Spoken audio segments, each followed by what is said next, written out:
Welcome to the Coven Chat. Thank you for joining me here at the Maiden Circle Coven Chat podcast, where we talk all things witchy, spiritual, and human. Hello, merry meet, and welcome. In today's episode, we are talking about one of my favorite subjects, gratitude. You're probably going to get tired of hearing me call things my favorite subjects, but the truth is, I love so many of the things that we're talking about here. So most of us know what gratitude is. It's feeling thanks, or at least we've heard it all our lives, feeling grateful for what we have. So I guess I just wanted to explore the idea of gratitude and share my beliefs about that idea with you. This episode falls on November 21st, 2022, so it is the week of the American Thanksgiving holiday. So I guess I'm just in that vibe. My first idea for this week's episode was to do kitchen magic because my favorite thing about Thanksgiving is the food. My favorite thing about the holiday is the food. But the most important thing about the holiday, and something I try to incorporate into my life, and something every November I'm reminded to be a lot more mindful of, is gratitude. So I wanted to start today's episode off with a poem called Thanksgiving by Ella Wheeler Wilcox, an American writer born in 1850 who passed in 1919. We walk on starry fields of white and do not see the daisies. For blessings common in our sight we rarely offer praises. We sigh for some supreme delight to crown our lives with splendor, and quite ignore our daily store of pleasure sweet and tender. Our cares are bold and push their way upon our thought and feeling. They hand about us all the day, our time from pleasure stealing. So unobtrusive many a joy we pass by and forget it.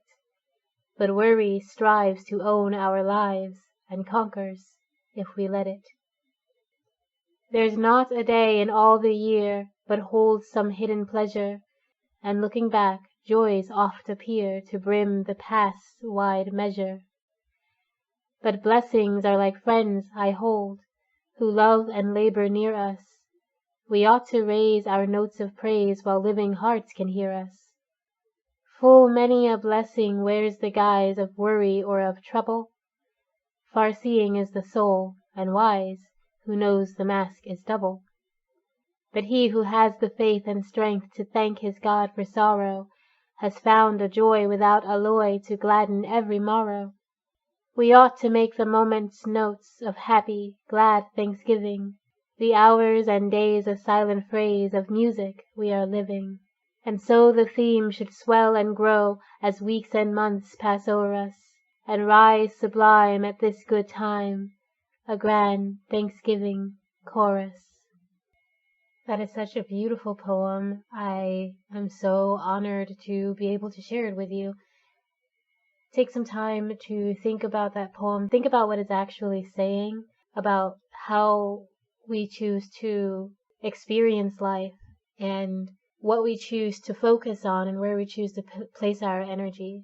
Remember that all the links are in the show notes, so you can find this poem there. Let's move on to our fun facts of the day. Pagan fun fact. Here's your fun facts now. So since I originally intended to have today's episode be about food or kitchen magic, I was still sort of in that food feeling even after switching to today's actual topic of gratitude. And I wanted to talk to you about one of my favorite foods from Thanksgiving that is also very popular around Yule or Christmas, Hanukkah, around the December holidays, and that is the cranberry. Specifically in Thanksgiving, we have cranberry sauce. That's one of my favorite things to eat on Thanksgiving. I'm a vegetarian, so I don't actually eat any turkey or anything with it, but I do love cranberry sauce, and if there's vegetarian stuffing or dressing made, I might mix that in to sweeten it up. But did you know that the cranberry itself is a magical tool? The cranberry is associated with the elements of fire and water. In its natural berry form, it is associated with fire. Of course, it's a red berry, but when it's juiced, made as cranberry juice, then it's associated with water. And if you have both, you can have these two separate ideas kind of come together as one for ultimate magical oomph, so to speak. In ritual, you may see cranberries used more often during Yule, and it is also part of wreaths and decorations. It's hung on trees with popcorn garlands and things like that. You'll often see cranberries. So it's very popular around Yule, and its main form around this time of month or this time of year is generally in that gelatinous sort of sauce form. The cranberry can be used for and represents things like love, lust, positive energy, passion, healing, protection, courage, and action. Because of its redness, it can be associated with the planet Mars. Also, because of its color, its deep red, sort of luscious color, it is a really good tool in spells for love or lust, in sex magic. You may even try to use it as an aphrodisiac. Of course, there are no real studies behind that. But having cranberry tea as a part of the love ritual will probably aid in the heat that you experience. Cranberry juice, like pomegranate juice or grape juice, can be used to substitute wine in rituals that call for it. And like pomegranates, the cranberry can be considered a superfood. Cranberries tend to have a lot of vitamin C as well as fiber and small amounts of vitamin K, calcium, manganese, iron, potassium, phosphorus, and magnesium. It's a powerful antioxidant, so it's really good for your health, just like pomegranates and somewhat like red wine. At the time of this recording, cranberries are currently in season, so go ahead to your local grocery store, get yourself some cranberry sauce, some cranberry juice, some fresh cranberries, whatever you're called to, and bring that energy into your home. Cranberries can also represent abundance and good luck. They promote healing, and of course, they symbolize gratitude. According to plentiful.earth.com, some common folk names for cranberries are bog fruit and marshworts. They are associated with the female gender and the sign of Sagittarius, as well as the deity Astarte. Again, in regards to their coloring, they are also associated with the root chakra. We have this interesting story from shirley2feathers.com, which relates to a bit of myth about the cranberry from the Kalevala. I heard about the Kalevala from a friend of mine who actually did the show, and she was doing it for quite a while. I actually think it was up for a Grammy nomination, but I haven't looked. I don't really watch award shows. But I do think it was up for a nomination because she did a whole album for the Kalevala. But according to this lore, the cranberry has a special place in the hearts of the Finnish and students and admirers of ancient Lapland mythology. The Kalevala, epic legend of Finland and reputed inspiration for J.R.R. Tolkien's Lord of the Rings, is a compiled collection of Finnish oral stories that have been sung by Lapland bards for centuries. In the final passage or rune of the Kalevala, we hear of the tale of a virgin goddess's encounter with the cranberry. Described as a beautiful maiden, Marjata is a goddess who is chaste yet connected with her Northland home. While roaming the forest, she hears the singing of the cranberry, which begs her to eat him. Because of her maidenhood, she couldn't pluck the berry, but instead used a charm to have the berry rise from the vine and into her mouth. After she ate the berry, she was impregnated. When her family found out about her pregnancy, they did not believe her story of the cranberry, and she was shunned. Similar to the story of Christ's birth, Marjata gave birth to her son in a stable in a forest. The heroic god of the Kalevala, Venemwanen, I'm sure I said that all wrong, is summoned to decide the destiny of the baby. When it is told that the child's father is a cranberry, Venemwanen sentences the baby to banishment in the forest and seals his death.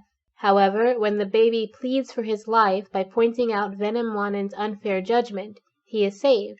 Venemwanen also recognizes that the son of the cranberry would grow to be his successor, a royal king and mighty ruler. So I would encourage you to look deeper into that myth and all the other myths surrounding the cranberry. I thought this one was interesting, and again, you can find this at shirley2feathers.com. So that's our fun fact for the day. So gratitude, what is it? I think most of us have a basic idea of what gratitude means, but I'm not sure most of us can actually put it into words when asked. So I'd like to explore it as a concept in today's episode. The basic dictionary definition of gratitude is the quality of being thankful or readiness to show appreciation for and to return kindness. But then if you want to go further, you have to ask, what does it mean to be thankful?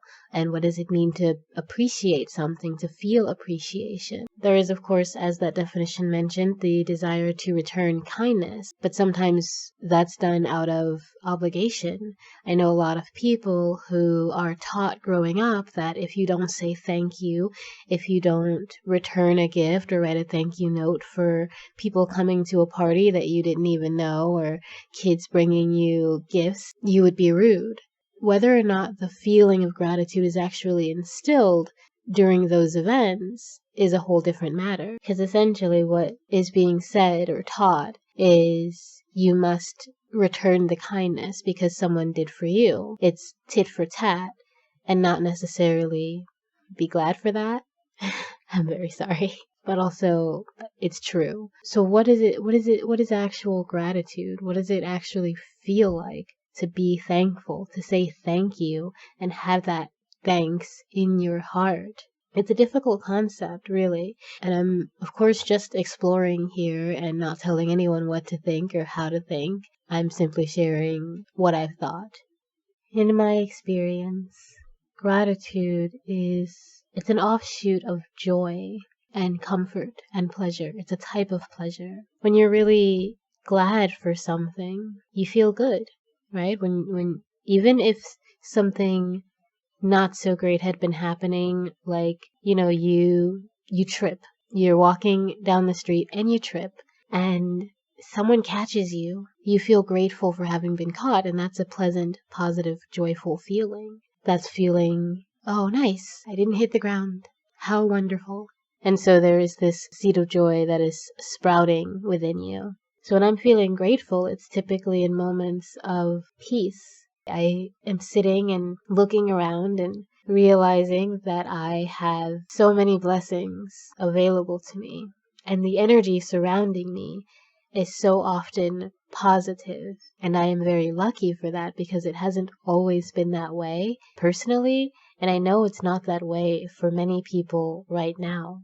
But I think what led me here from the sort of turmoil and darkness and chaos and depression that I used to exist in for years was gratitude. We talk a lot about shifting our perspective in this spiritual practice. We talk a lot about changing how we see things, but I'm not sure I saw many people talking about how to do that, simply that it must be done. For me, it was actively engaging with gratitude. Of course, there were lots of other things that I had to do. I had to do a lot of meditation. I had to do a lot of shadow work, looking into my own issues and the darkness that I was carrying with me. I had to remove certain people and other entities from my life and remove myself from theirs, even if it was difficult, even if, there was a lot of emotional connection there. I had to push myself into changing bad habits. I think a big part of why I was able to do those things is because I had access to gratitude, and each time I would make a little accomplishment, I had something new to be grateful for. So after 2 years straight of drinking, like 5 days a week, I stopped drinking for a few months, and I was grateful for that, and I was grateful for the clarity, and I was grateful for saving a little money, moving to New York with nothing really in my pockets, no plan, no specific home available to me. I lived in hotels for a couple of weeks with help from others. I had that to be grateful for, that I was able to move, that I was able to pull myself away from a toxic environment. And the more I did things to be grateful for, the more I knew there was more to be grateful for, that if I do this thing, I know just how it feels to feel accomplished. And I'm actually very grateful that I'm able to do this thing. And that sort of takes us to the smaller things that I have found myself grateful for. Like, I can be grateful just for being awake when there are so many people who aren't, who can't wake up, who don't wake up, whether it's end of life or coma or anything like that. I can be grateful for being able-bodied, being able to do things with my body that I know people who can't. I can be grateful for taking a breath, because when I was a kid, that wasn't necessarily the easiest thing for me. I had very severe asthma, and as I've grown older, it's become way less of a factor in my life. I can be grateful for my breath. I can be grateful for my sight. It isn't perfect, but I do have tools like glasses, and years ago I wore contacts. I have tools that can allow me to see fairly clearly, and I can be grateful for that. I can be grateful when I was going to school and walking early in the morning or late at night back and forth from school to my apartment, that I was getting to my destination safely. Seeing gratitude in my everyday existence has changed the way I see existence. 10 or so years ago, I was in a much darker place. I had been at that point in and out of therapy since adolescence, since early adolescence. I had been hospitalized in a psychiatric hospital for self-harm and a certain type of ideation, a plan. I had a plan. And I had gone through a number of losses and heartbreaks in those recent years. So I was feeling heavy, for lack of a better word. I was also finishing high school, then going to college, and then I sort of dropped out of college and moved to Mississippi for a while and had a bit of a vagabond life there, where a friend and I traveled along the coast. We didn't really have a place to live for the summer. I did live with relatives for a bit, and then in the summer my friend and I traveled around the coast and just sort of crashed where our heads lay. We had a crazy number of adventures. We were also partying it up all the time. And then I moved back to Chicago and started drinking constantly. There was a bar right across the street from the school I went to, and both the bar and the school were about a block from where I lived with my mom at the time. So I would go to that bar almost every single day, if not every day, some weeks. And I made a lot of friends. I had a lot of fun that year, even though I was in such a spiritually and emotionally dark place. I wouldn't say it was a bad year because I had a lot of fun partying with people, and I tend to be a pretty bouncy, happy drunk when I drank. So it was fun, a lot of partying, a lot of, well, not necessarily partying, it was kind of a dive bar, but a lot of sitting at the bar, playing board games, talking to people, being friends with the bartenders, making relationships, some of which I still have to this day. So it wasn't the worst year, but I was in a very dark place spiritually and emotionally, because this was only a couple of years after I had gotten out of the psychiatric hospital and I had stopped attending therapy. It got darker and darker as the time went on, even though I was going to school and I had my own apartment and I had a good job and I looked like I had it together. On the surface, emotionally and mentally, I felt like I was just spiraling out. And then I found, I guess, performing. I found music. I'd always loved music and I'd always loved singing. I'd done some similar things. I'd done chorus and drama in high school once or twice. It was always something special to me. So I joined chorus at college, and my teacher became my voice coach. My drama teacher became my acting coach. And I found something that really helped me feel alive in a way that I hadn't in a long time. And of course, if you're going to be doing shows, you can't be drinking so much. You can't be smoking all the time. So I cut back, and I was still in such a dark place. I didn't really know what to be grateful for. I didn't know what to be happy for. I knew that if I drank, I was happy temporarily, but I also felt like I was going to drink myself to death. And so an opportunity opened up for me to come to New York. And I don't know if it really matters that it had to do with performing, just that it was something that made me feel hope. It made me feel competent and like I had some sort of purpose. And so I moved to New York, and so quickly did I start repeating the mantra of how glad I am and how grateful I am. And so quickly did that start changing the way I saw the world around me. And I started being grateful for even the things in the past that I had been either indifferent to or negative about, I started being able to be grateful for the many lucky moments I've experienced, the many moments I've experienced where it's very clear there is something divine watching out for me. Because especially with the way I had been drinking, I was super reckless. I was putting myself in dangerous situations on a very consistent basis, and I did not care about my own well-being. And then one day I realized how blessed I am to still have a well-being, to still be here, to be able to say this to you now. I'm feeling grateful. So to say that gratitude didn't alter my life, it would be incorrect, because I had been meditating, I had been doing shadow work, I've been on this spiritual path since I was about 12 years old. So I had been doing the stuff. I had been trying to anyway. But because I wasn't open to gratitude for both the quote-unquote negative and supposed positive, I wasn't really making any progress mentally. I was going through the motions of showing healing or doing the stuff that they told us we had to do to heal. I was in a couple of spiritual groups, and we did a shadow work practice that was supposed to be 40 days.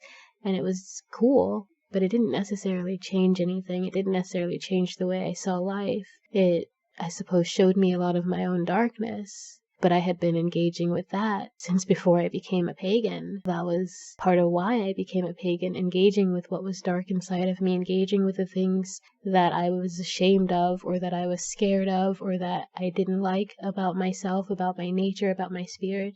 Things that those around me whose opinions I trusted, that they didn't like, that they pointed out. And I'm always going to be engaging with my shadow side, because that too has helped me, and that too is something I can now be grateful for. Even though back then it was just, okay, well, this is what's wrong with me. How do I fix it? But being grateful, I can sort of reframe everything and think, okay, well, this is what happened, or this is how I felt, or this is the experience. What can I learn from it? How can I move forward from it? If there is something for me to change, then what is my best direction to do so? I don't need to be fixed, but there are things that we can change if we choose to. It doesn't mean I'm broken. It doesn't mean I'm bad. It doesn't mean any of those horrible things I used to think about myself. And I'm being very polite here, but I used to think some really nasty things about myself. I used to be told nasty things about myself that don't actually reflect who I am or how I feel or how I've tried to live in this world. And I can be grateful that I've had so many sources, so many different branches of humanity, people who have shown me otherwise, who I've spent real significant time with, and who have shown me that no, I'm not a horrible person. And again, that gratitude is joy. So every time I feel more gratitude, I am adding to the well of joy within me. Maybe I've said to you, but I say it all the time, I have constant access to happiness, right? I no longer have this idea of looking for happiness. I no longer have this idea of, oh, I want to be happy someday. I just want to live a happy life. I might say that on a whim, but when I say that, what I mean is that I always can come back to happiness. It doesn't matter if I'm having a difficult day. It doesn't matter if I'm very sad. I am no longer stuck in those painful feelings for as long as I used to be, which used to be months at a time. Now I feel these things. I feel them very much. I feel them very openly and sometimes loudly. And then they pass through and I return to joy within myself.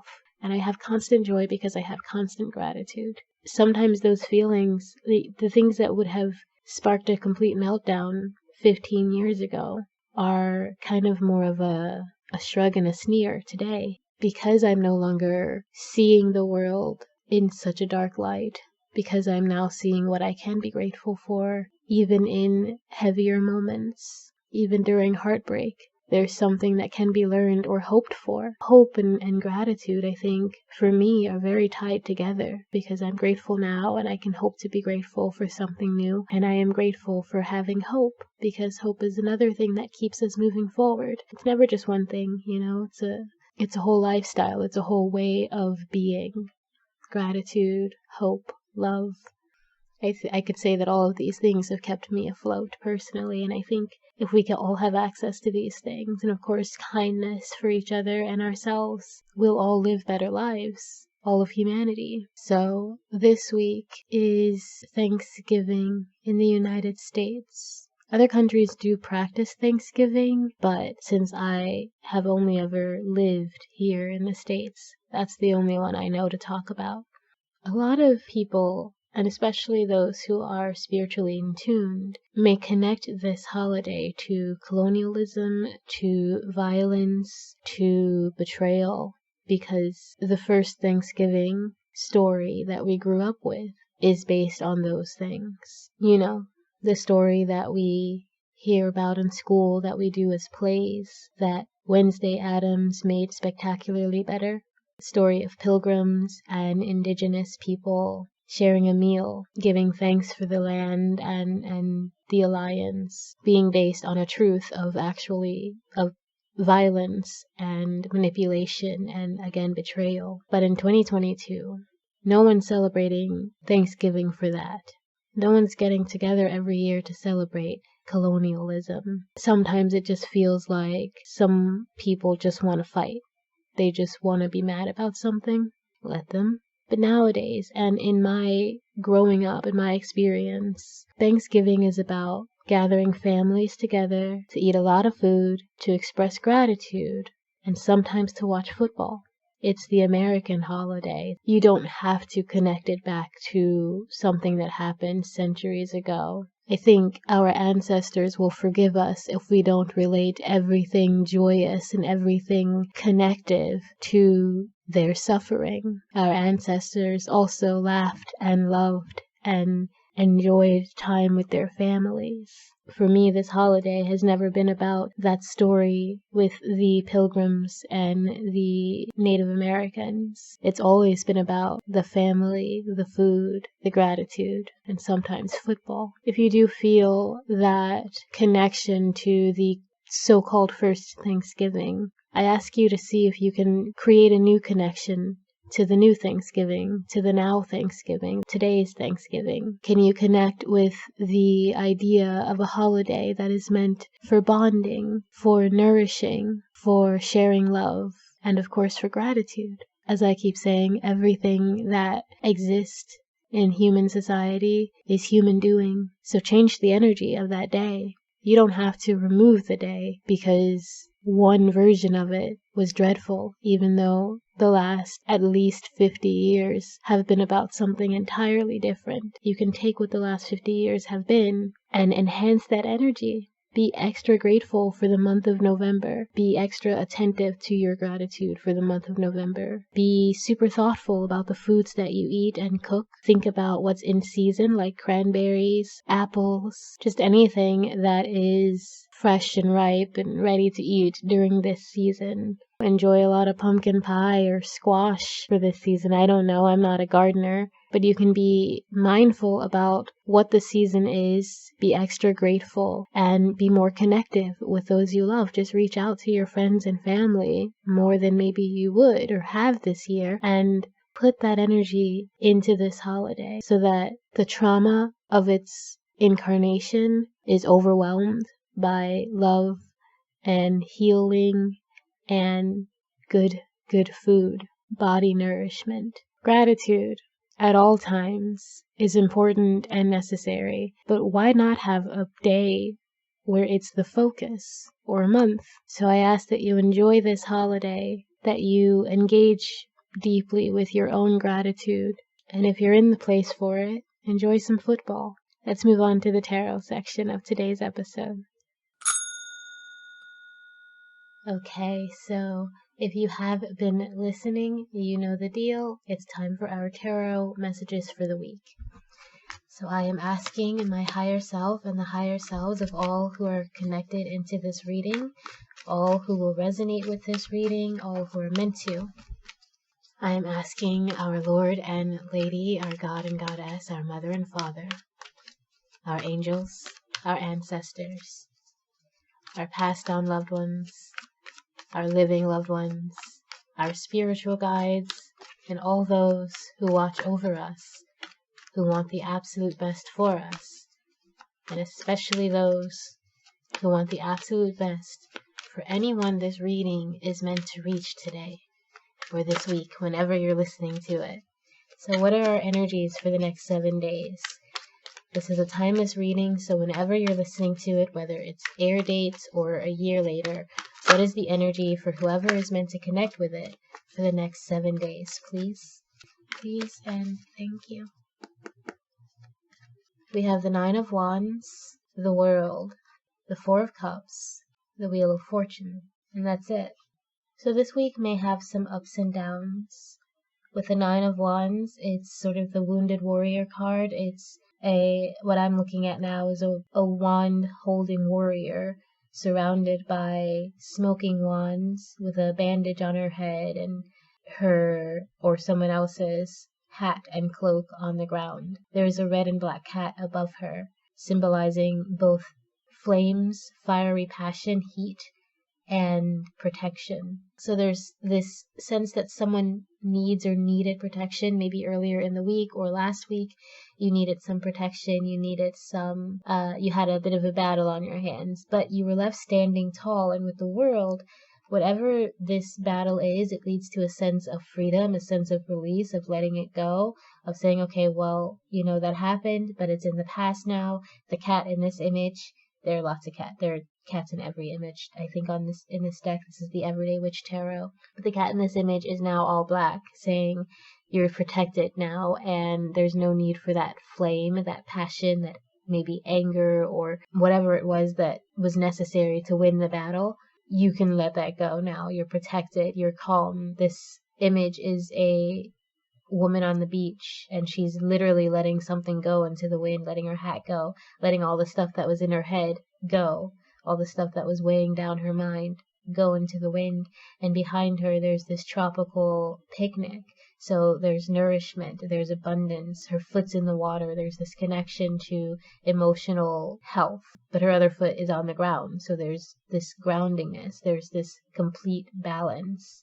And then we have the 4 of Cups. It's possible that once we reach this place of balance or letting go, we start to kind of think, well, did I make the right choice? Am I doing the right thing? What if there was another choice I could have taken? So there's this sense of anxiety. The 4 of Cups doesn't usually give me anxiety, give me that energy, but today there's this sense of, there's a man on this card and he's looking into these 3 cups, and I just feel like, should I have taken from this cup? Should I have taken from this cup? Should I have taken from any of the cups? What about this cup that's behind me that I don't even see coming in, but I know is coming? Do I even want that cup? Right? So I think there's this fear of what could be.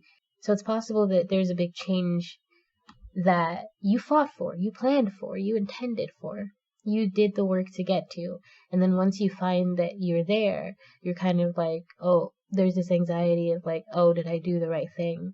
There's even a risk of self-sabotage I'm getting, and there's this risk of fearing that you made the wrong choice just because you made the choice, and this is unfamiliar. This stability, this groundingness, it's unfamiliar to you, so you're not sure. You know it's what you wanted, but no, you're no longer sure if it's the only thing you want or if you actually wanted something different. So be very careful of that, because then we have the Wheel of Fortune. Your choice is going to make all the difference. You can choose to accept this thing that you worked for, that you got yourself into. Essentially, you did the battle and you found that you were able to let some things go so that you could have access to this thing, so that you could be in this position. Now you can decide to let it go and try something new, or you can decide to accept that you put yourself here. On this Wheel of Fortune, the arrow is pointing to home. So this feels like you are in a safe place and you did make the right choice. And what you just have here is this 4 of Cups. The 4 of Cups is a warning sometimes. It's a warning. In other decks, there's the person is sitting out in the field and they have these cups beside them, but they're only looking at the cup in the sky being handed to them by some disembodied hand. And that's implying that you may be getting lost in fantasy, or just, again, self-sabotaging. So be very careful, because this could be your home. This could be the place where you find you are the most stable, the most comfortable, the most successful, whatever success means for you. So just be very careful of that Four of Cups energy here, because something you've worked for is coming to a place of contentment. Something you've worked for is coming to an end, so that you've let it go and now you're just without it, and you're having to understand that and be in that energy of not living with that thing that maybe you had for years or your whole life, or you did something and now you're in a new position, like you have a new job or something and you wanted this job, but now you're like, did I? Be very careful of that self-sabotaging energy this week.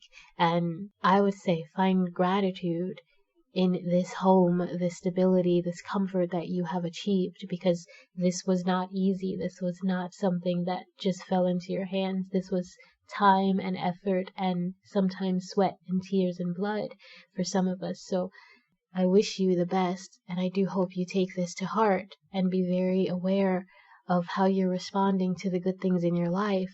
Try to focus on gratitude, because that'll help. If you're feeling anxious about something, find what you can be grateful for about it, okay? So that's our show. Thank you so much for tuning in today. I do hope you enjoyed it. I hope you have some good food, some good moments with your loved ones, or with yourself, or with your pets, your plants, whatever it is. I hope you have some beautiful moments and enjoy this week, enjoy this holiday. So until the next episode, I send you so much love and so many blessings. Bye now.